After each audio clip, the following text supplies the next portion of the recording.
شام کے 5 بجے ہیں۔ السلام علیکم، یہ ریڈیو پاکستان ہے۔ مجاہد خان سے خبریں سنیے۔ اہم خبروں کا خلاصہ۔ ملک بھر میں آج عید الفطر مذہبی جوش و جذبے سے منائی جا رہی ہے۔ وزیر اطلاعات نے کہا ہے کہ ہندوتوا بالادستی کے نظریے کی حامی مودی حکومت کی طرف سے مقبوضہ کشمیر میں ظالمانہ جنگی جرائم کا ارتکاب عالمی ضمیر کے لیے براہ راست چیلنج ہے۔ بڑی فوج کے سربراہ نے کہا ہے کہ کشمیر ایک متنازع علاقہ ہے اور اس کی متنازع حیثیت تبدیل کرنے کی کسی بھی سازش کا بھرپور قومی عزم اور فوجی طاقت سے جواب دیا جائے گا۔ پاکستان اور امریکہ نے عید الفطر کے موقع پر افغان حکومت و طالبان کی جانب سے جنگ بندی کے اعلانات کا خیر مقدم کیا ہے۔ اور اب خبریں تفصیل کے ساتھ۔ آج ملک بھر میں عید الفطر مذہبی جوش و جذبے جمعے کو پی آئی اے کی تیاری کے حادثے میں قیمتی انسانی جانوں کے ضیاع اور کرونا وائرس کی عالمی وبا کے تناظر میں سادگی سے منائی جا رہی ہے۔ ملک کے تمام بڑے شہر اور قصبوں میں کھلے مقامات، مساجد اور عیدگاہوں میں عید کے اجتماعات ہوئے، جن میں سماجی فاصلے اور دیگر احتیاطی تدابیر کو سختی سے ملحوظ خاطر رکھا گیا۔ علماء کرام نے اپنے خطبات میں عید الفطر کی فضیلت اور فلسفے پر روشنی ڈالی۔ صدر ڈاکٹر عارف الوی اور وزیر اعظم عمران خان نے عید الفطر کے موقع پر اپنے الگ الگ پیغامات میں کرونا وائرس کے چیلنج کے پیش نظر احتیاطی تدابیر پر سختی سے عمل درآمد پر زور دیا ہے۔ صدر ڈاکٹر عارف الوی نے اپنے پیغام میں کہا کہ یہ مبارک اور پرمسرت دن ہمیں یہ باور کراتا ہے کہ معاشرے کے ضرورت مند اور مستحق طبقوں پر خصوصی توجہ دیتے ہوئے انہیں بھی اپنی خوشیوں میں شریک کیا جائے۔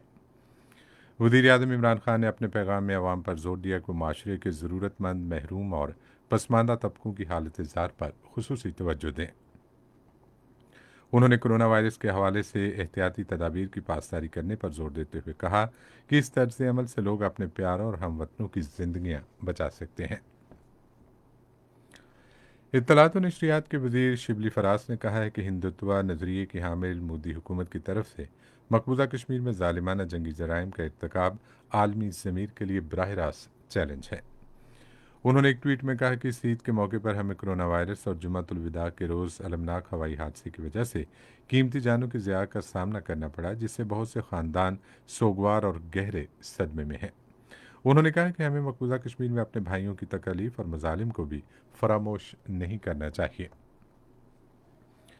بڑی فوج کے سربراہ جنرل قمر جاوید باجوہ نے کہا ہے کہ کشمیر ایک متنازع علاقہ ہے اور اس کی متنازع حیثیت تبدیل کرنے کے لیے سیاسی مداخلت یا فوجی جارحیت سمیت کسی بھی کوشش کا بھرپور قومی عزم اور فوجی طاقت سے جواب دیا جائے گا۔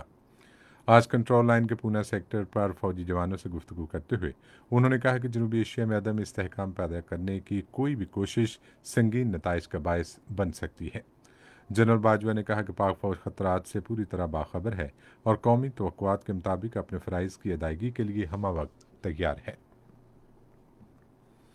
انہوں نے امید ظاہر کی کہ عالمی برادری مقبوضہ کشمیر میں اقوام متحدہ کے فوجی مبصرین کی آزادانہ نقل و حرکت کو یقینی بنانے کے لیے کردار ادا کرے گی، جیسا کہ فوجی مبصرین کو آزاد کشمیر میں پاکستان کی طرف سے نقل و حرکت کی پوری آزادی ہے۔ ملک بھر میں کرونا وائرس سے متاثرہ افراد کی تعداد بڑھ کر 54,601 ہو گئی ہے، جبکہ گزشتہ 24 گھنٹوں میں 2,164 مریضوں میں وائرس کی تشخیص ہوئی۔ سندھ میں کرونا مریضوں کی تعداد بڑھ کر 21,645، پنجاب میں 19,557، خیبر پختونخوا میں 7,685، بلوچستان میں 3,306، اسلام آباد میں 1,592، گلگت بلتستان میں 619 اور آزاد کشمیر میں 197 ہو گئی ہے۔ اب تک 17,198 مریض صحت یاب ہوئے ہیں، جبکہ گزشتہ 24 گھنٹوں میں 32 افراد جاں بحق ہوئے، جس سے جاں بحق ہونے والوں کی مجموعی تعداد 1,133 ہو گئی ہے۔ پاکستان اور امریکہ نے عید الفطر کے موقع پر افغان حکومت اور طالبان کی جانب سے جنگ بندی سے متعلق اعلانات کا خیر مقدم کیا ہے۔ وزیر خارجہ شاہ محمود قریشی نے آج ملتان میں ذرائع ابلاغ سے گفتگو کرتے ہوئے کہا کہ یہ علاقائی امن کے لیے ایک سنہری موقع ہے۔